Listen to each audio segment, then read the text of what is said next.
ज्या पद्धतीनं छत्रपती शिवाजी महाराज हे पुरुषांमधले जगात सर्वोत्तम राजे होते, अगदी त्याच पद्धतीनं पुण्यश्लोक अहिल्यादेवी होळकर या स्त्रियांमधल्या जगाच्या पाठीवरच्या सर्वोत्तम महिला राज्यकर्त्या होत्या. हा अहिल्या मातेचा खरा इतिहास आहे.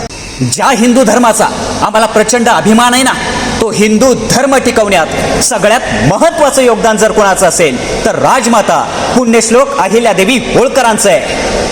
अरे हिमालयापेक्षाही जास्त उंचीचं शौर्य आणि पराक्रम होता अहिल्या मातेचा. हळूहळू त्याला सह्याद्री एवढं करत करत आता एखाद्या टेकडी एवढं करून सारा इतिहास गायब झाला आमच्या डोळ्यासमोरून. बांधवांनो, पुराणामध्ये गौतम ऋषींची पत्नी असणारी अहिल्या आमच्या घराघरापर्यंत पोहोचली. पण या देशाच्या मातीमध्ये 29 वर्ष एक स्त्री असताना सुद्धा आदर्श राज्यकारभार करणारी पुण्यश्लोक अहिल्या माता मात्र अजूनही आम्हाला समजलेल्या दिसत नाही. पुराणातल्या अहिल्याला ऋषीनं शाप दिला, तिचा दगड झाला आणि प्रभू श्रीरामचंद्रांच्या पायाच्या स्पर्शानं तिचा उद्धार झाला की नाही मला माहीत नाही. पण पुण्यश्लोक अहिल्यादेवी होळकरांच्या कार्याच्या पदस्पर्शानं रामासहित सगळ्या देवांचा उद्धार झाला, हे मात्र आम्हाला विसरून चालणार नाही. कारण अहिल्यादेवींच्या इतिहासामध्ये मल्हारराव फक्त त्यांचे सासरे नाहीयेत, तर अहिल्यादेवी होळकरांचे गुरु म्हणून सुद्धा मल्हाररावांची भूमिका फार महत्त्वाची.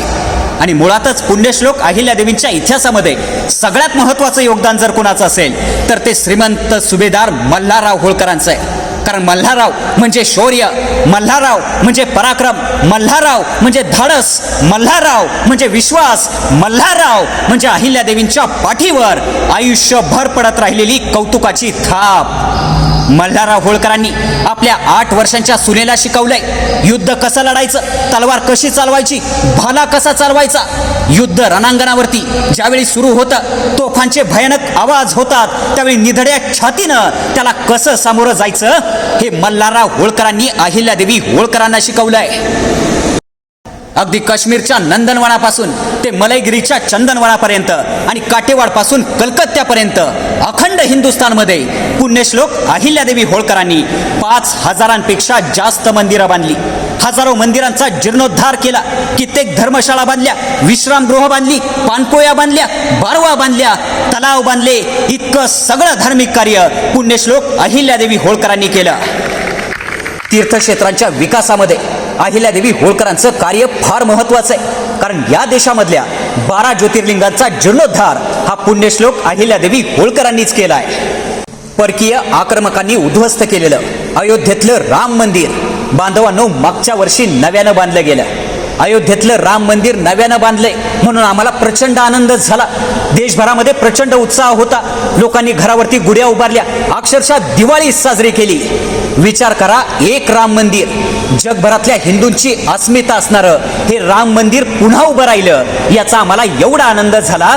पुण्यश्लोक अहिल्यादेवी होळकरांनी 5000पेक्षा जास्त मंदिरांचा जीर्णोद्धार केला. स्वतः अहिल्या मातेनं हजारो मंदिरं त्या काळी बांधली. त्यावेळी या देशामध्ये काय वातावरण असेल, त्यावेळी या देशामध्ये लोकांमध्ये काय उत्साह असेल. नुसता विचार केला ना, कल्पना केली तरी अंगावरती काटा उभा राहतो. या देशाच्या कानाकोपऱ्यामध्ये पुण्यश्लोक अहिल्यादेवी होळकरांनी केलेलं कार्य आज सुद्धा आपल्याला पाहायला मिळतं. अखंड महाराष्ट्राचं कुलदैवत असणाऱ्या जेजुरीच्या खंडेरायाचा जेजुरीगड हा श्रीमंत सुभेदार मल्हारराव होळकरांनी बांधला. पण नंतरच्या काळात त्या जेजुरी गडाच्या बाजूला अहिल्यादेवी होळकरांनी असंख्य बांधकामं केली. यात्रेकरूंसाठी, वाटसरूंसाठी राहण्यासाठी खोल्या बांधल्या, अन्नछत्र उभी केली, पाणपोया बांधल्या, विहिरी बांधल्या, बारवा बांधल्या, अनेक मोठमोठ्या तलाव तयार करून ठेवल्या. आज सुद्धा कधी जेजुरीला गेला ना तर पुण्यश्लोक अहिल्यादेवी होळकरांनी बांधलेलं हे सगळं बांधकाम तुम्हाला जेजुरीमध्ये आजही पाहायला मिळेल. फक्त जेजुरीच नाही तर शिखर शिंगणापूरचा मोठा महादेव, जिथं महाराष्ट्रातूनच नाही तर देशभरातून लोक दर्शनासाठी येतात. दस्तर खुद्द छत्रपती शिवाजी महाराजांचं ते कुलदैवत आहे. त्या शिखर शिंगणापूरच्या महादेवाच्या मंदिराचा जीर्णोद्धार आणि त्या ठिकाणी विहिरी बांधण्याचं काम हे पुण्यश्लोक अहिल्यादेवी होळकरांनी केलं होतं. नाशिकच्या त्र्यंबकेश्वर मंदिराचा जीर्णोद्धार सुद्धा पुण्यश्लोक अहिल्यादेवी होळकरांनीच केला. इतकंच काय तर पुण्यामध्ये चिंचवडला अहिल्यादेवी होळकरांनी अन्नछत्र बांधली होती, याचे उल्लेख आज सुद्धा आपल्याला इतिहासात वाचायला मिळतात. जो तुळशीबागेचं मंदिर आहे त्या राम मंदिरासाठी अहिल्या मातेनं इंदोर वरून निधी पाठवला होता याचे पुरावे आज सुद्धा बऱ्याच कागदपत्रांमध्ये सापडतात. म्हणजे ज्या ज्या वेळी धर्माचा विषय त्या त्यावेळी सगळ्यात आधी अहिल्या मातेनं धर्म कार्यासाठी स्वतःचं योगदान दिलंय हा अहिल्या मातेचा खरा इतिहास आहे. तत्कालीन इंग्रज अधिकारी जॉन माल्कमनं त्याच्या माय मेमरीज इन सेंट्रल इंडिया या पुस्तकात असं लिहून ठेवलंय की अहिल्यादेवी होळकर एवढ्या समर्थ शासिका आहेत की त्यांच्या हयातीमध्ये आणि 29 वर्षाच्या दीर्घ कार्यकाळामध्ये त्यांच्या राज्यावर एकदाही थेट आक्रमण झालं नाही. नवे तर त्यांच्या राज्यावर आक्रमण करण्याची कोणाची हिंमतच झाली नाही. आणि हे मी सांगत नाही, जॉन माल्कम नावाच्या इतिहास तज्ञानं इंग्रजानं त्याच्या पुस्तकामध्ये लिहून ठेवलंय. म्हणजे अहिल्यादेवी होळकर एवढ्या प्रचंड बुद्धिमान आहेत, एवढ्या प्रचंड शूरवीर आहेत, त्यांची प्रशासनावर एवढी जरब आहे, एवढा दरार आहे की त्यांच्या राज्यावर आक्रमण करण्याची कोणाचीही हिंमत होत नव्हती. कारण आक्रमण झाल्यानंतर जागं होण्याऐवजी आपल्या राज्यावर आक्रमण होऊच नये यासाठी आधी उपाययोजना करण्याची अहिल्यादेवींची जी प्रचंड बौद्धिक क्षमता होती ना ती वाखाणण्याजोगी होती. म्हणजे इतक्या वर्षानंतर आज सुद्धा आपण म्हणतोच ना, या देशात असं गाव नाही जिथं माझ्या अहिल्या मातेचं नाव नाही. कारण या देशात कुठल्याही जिल्ह्यात जा, कुठल्याही तालुक्यात जा, अहिल्या मातेनं केलेल्या कार्याच्या पाऊलखुणा आज सुद्धा आपल्याला त्या ठिकाणी पाहायला मिळतील. म्हणजे जेजुरीचा खंडोबा, पंढरपूरचा विठोबा, तिकडं कोल्हापूरचा ज्योतिबा या सगळ्या ठिकाणी अहिल्यादेवींच्या कार्याच्या पाऊलखुणा आजही पाहायला मिळतात. पुण्यश्लोक अहिल्यादेवी होळकर या जगातल्या सर्वोत्तम महिला शासक होत्या हे आम्ही अगदी अभिमानानं म्हणतो ना, ते उगाच नाही. पुण्यश्लोक अहिल्यादेवींच्या काळामधली बरीचशी पत्र आज सुद्धा उपलब्ध आहेत. रियासतकार सरदेसाई त्यांनी त्यांच्या एका पुस्तकामध्ये अहिल्यादेवींच्या काळामधल्या एका पत्राचा संदर्भ दिला आहे. हे पत्र पेशवा नाना फडणवीस यांनी महादजी शिंदेंना लिहिलंय. खरं तर होळकरांच्या राज्याची त्या काळी दुहेरी व्यवस्था होती. म्हणजे राज्यकारभार पुण्यश्लोक अहिल्यादेवी होळकर पाहणार आणि सैन्याची व्यवस्था हे तुकोजी होळकर महाराज पाहतील, अशी दुहेरी व्यवस्था होळकरांच्या राज्याची होती. पण पेशवा नाना फडणवीसांना मात्र ही व्यवस्था मान्य नव्हती. त्यांचं असं मत होतं की घोड्यावर एक जण बसलाय आणि लगाम दुसऱ्याच्या हातात, असं कशाला पाहिजे. नाना फडणवीसांना असं वाटत होतं की बाईला 5 गावं द्या आणि शांत बसू द्या. या पत्राला उत्तर देताना स्वतः महादजी शिंदे असं म्हणतायत की अहिल्याबाई एवढ्या शूरवीर आणि बुद्धिमान आहेत की जर तुम्ही 5,000ची फौज पाठवली ना तर अहिल्याबाई घाबरणार नाहीत. बाई तुमच्या समोर 25,000ची फौज घेऊन उभ्या राहतील, एवढी धमक अहिल्याबाईंमध्ये. जगात आत्तापर्यंत सगळ्यात जास्त कौटुंबिक संकट जर कोणत्या राज्यकर्त्यावर आली असतील ना तर ती पुण्यश्लोक अहिल्यादेवी होळकरांवरती आलीत. कारण अहिल्यादेवींच्या हयातीतच नवरा खंडेरावांचं निधन झालं, सासरे मल्हारराव होळकरांचं निधन झालं, मुलगा मालेरावाचं निधन झालं, जावई यशवंत फणसेंचं निधन झालं. राज्य करू शकेल असा करता पुरुषच घरात उरला नाही. अशा वेळी स्वतः अहिल्यादेवी होळकरांनी एक स्त्री असताना सुद्धा स्वतः राज्य करण्याचा निर्धार केला.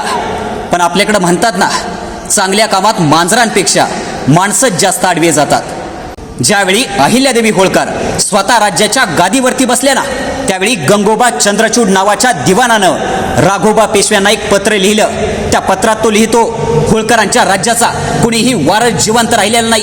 बाई एकटी आहे, अबला आहे. आक्रमण करून तू हे प्रचंड वैभव असणारं राज्य बळकावून घे. आणि आल्या संधीचा फायदा घेण्यासाठी तात्काळ 30,000ची फौज घेऊन राघोबा पेशवा होळकरांच्या राज्यावर चाल करून आला. पण अहिल्यादेवी होळकरांची दूरदृष्टी बघा. अहिल्यादेवी होळकरांनी अगोदरच आपल्या राज्यातल्या स्त्रियांना शस्त्रास्त्र चालवायला शिकवली, लढाईचं प्रशिक्षण दिलंय आणि 5,000 सैनिक स्त्रियांची स्वतंत्र फौज तयार करून ठेवलेली आहे.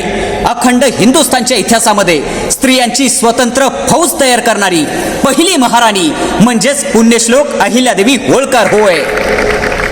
अहिल्यादेवी होळकरांनी आपल्या राज्यातल्या स्त्रियांना प्रशिक्षण देऊन 5,000 सैनिक स्त्रियांची स्वतंत्र फौज तयार केली. पण केवळ तलवार हाती असून चालत नाही, तलवारीबरोबर बुद्धी चातुर्य सुद्धा असावं लागतं. होळकरांच्या राज्यावर चाल करून आलेल्या राघोबा पेशव्याला अहिल्यादेवी होळकरांनी एक पत्र लिहिलं.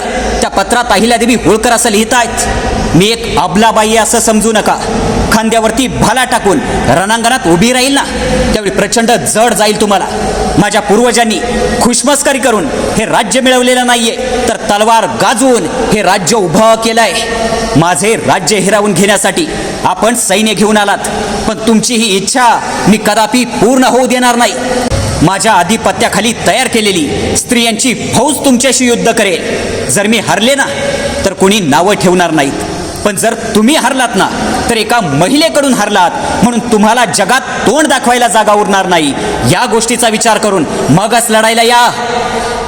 ज्यावेळी हे पत्र राघोबा पेशव्याने वाचले ना, अहिल्यादेवींचे कणखर शब्द ऐकून राघोबा तिथंच गार पडलाय. त्यांना लढाईचा विचार सोडून दिलाय आणि आपली 30,000ची फौज घेऊन अहिल्यादेवी होळकरांना शरण आलाय. शत्रूला रणात पराभूत करण्याऐवजी पहिल्यांदा मनात पराभूत करायचं असतं, कारण मनात पराभूत झालेला शत्रू रणात उभाच राहू शकत नाही. हे मानसशास्त्र अहिल्यादेवी होळकरांना अवगत होतं.